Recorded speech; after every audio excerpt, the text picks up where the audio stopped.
talking a little bit further about the impact, and this question might be a bit more ethereal to answer for you, someone who applies historical analysis to documentation or records that you're able to get your hands on and commentary from the period and following, is what do we think the impact on the English, the Welsh, I suppose, the Irish psyche was of this dissolution? I guess what I mean by that is spiritually, how do you think it impacted us? So to throw an example out there, you could argue that we live in a very materialistic era, and people could then try and do some genealogy of how we ended up at that point, and they might say, well, industrial revolution uprooted everyone from out in the countryside, and before you know it, we're producing things. We see ourselves as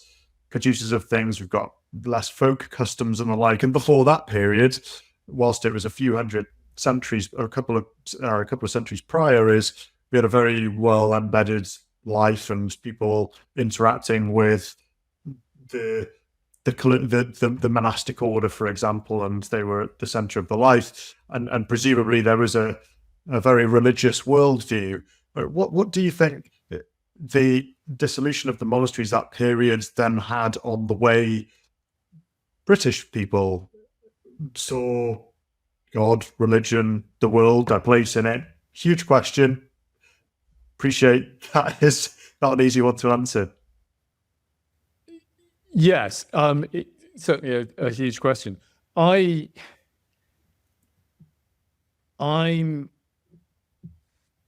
think the accurate answer is perhaps not the one that we would expect. I think first of all, attitudes to the spiritual are throughout the medieval period and into the 16th century in England are constantly evolving. And so what spiritual stimulus people take from monasteries in Henry VIII's reign is different from what their predecessors, perhaps even their grandparents, had taken from them, because the spiritual life inside these places and the performance of religious rituals in them is constantly developing, taking on different influences, different focal points, and so on. In that sense, monasteries are as much on a kind of continuum as the wider population's own patterns of worship. I think there's much debate, and it depends to some extent on what perspective you have on it, as to whether the monastic orders had retained such a sort of hermetically sealed religious culture that there was something distinctively Benedictine or Franciscan or Cistercian about their worship that even in the 16th century, my feeling and my reading of the documentation is that whilst they retained some of those characteristics of their respective traditions, in many ways they had come to reflect this constantly evolving collective religious culture, that aspects of their rituals, the music that was performed, the liturgy, the texts that were uttered, the processions that they took, all of the local customs, seasonal customs that were observed, reflected some common features.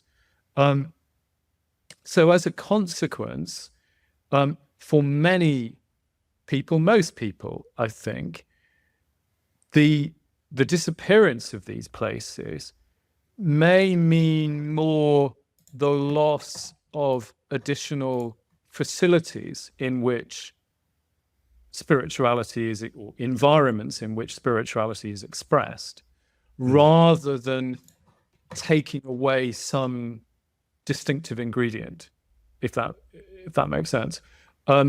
And so the canvas on which you express your spirituality has foreshortened, and maybe to continue with the metaphor, maybe the color palette is now missing a few elements, but much of what you're doing in expressing that spirituality hasn't profoundly changed at this point. And I think that's what seems to emerge most from the documentation, that people recognize, undoubtedly recognize loss, but not loss that somehow really dissolves the central spiritual expressions that they'd known previously in their life. I do think that at the heart of what people in religion come to think about the institutions that have been lost is also something that tells us quite a lot about the nature of religion in England, and it may be distinctively English, and that is that I think a lot of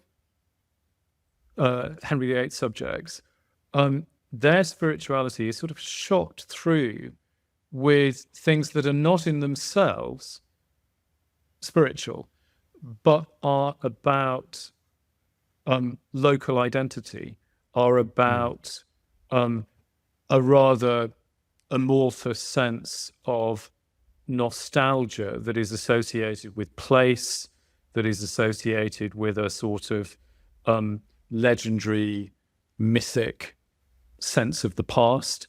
And monasteries were repositories of those sensibilities. They seem to contain them, and they curated them. That a sense that there's a saint whose name everybody remembers, and in that monastery over there, they still have his staff, or a book that's associated with him, or a fragment of his vestment, or whatever it might be. But the power of those things, yes, they were seen to be an intimation of that holy person's sanctity, but they were as much, if not more, an intimation of something, as I say, that was less to do with spirituality and much more to do with, this is one of the sort of ties that binds us to this place. This is our identity in this village, or in this valley, or in this town. And I think it's that unsettles people, and that's where feelings of loss begin to cohere around. And I think that's why we get this situation that you've referred to earlier, where those who absolutely buy into a state church, a reformed church, to the Protestant practice that Elizabeth's regime really cements in England, why they nonetheless are prepared to go into print and to speak out about a sense of loss, because what they are coming together over is a sense of that identity that has been endangered by the loss of these places. So it's something that we need to finally shed, I think, as historians, the sort of bipartisan, you've got Catholics over here, you've got Protestants over there, where do people stand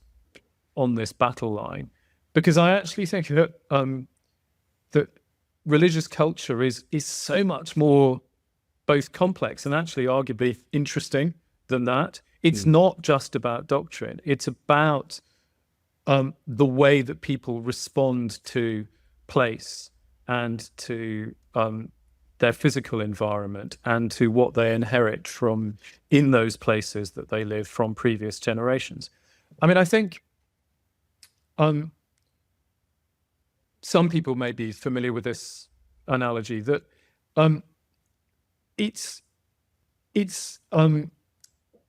directly connected to something that we still see today. We have old parish churches up and down the country, which today probably only very tiny handfuls of people are regularly attending and worshipping in. But if you, in many of those places, particularly in smaller provincial places, not in big cities where there's a turnover of population, but in smaller places in England and Wales, if you dared to suggest that that poorly attended parish church no longer has its 11th of November remembrance service, or isn't available for the next generation to have a wedding in, or doesn't have its Christmas Eve carol service, then people react. And suddenly a place that only gets 8 very elderly people every 4th Sunday, suddenly it becomes a focus for expressions of community identity, neighborhood, a shared sense of a sort of not very well defined but palpable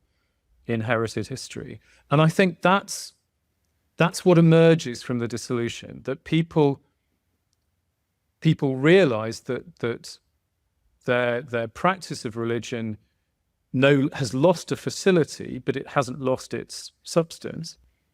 But they do recognize that there was something that stood in that space between religious practice and community identity, which has been lost. Sure. It's a fascinating response, James. Got much more than a bargain for there.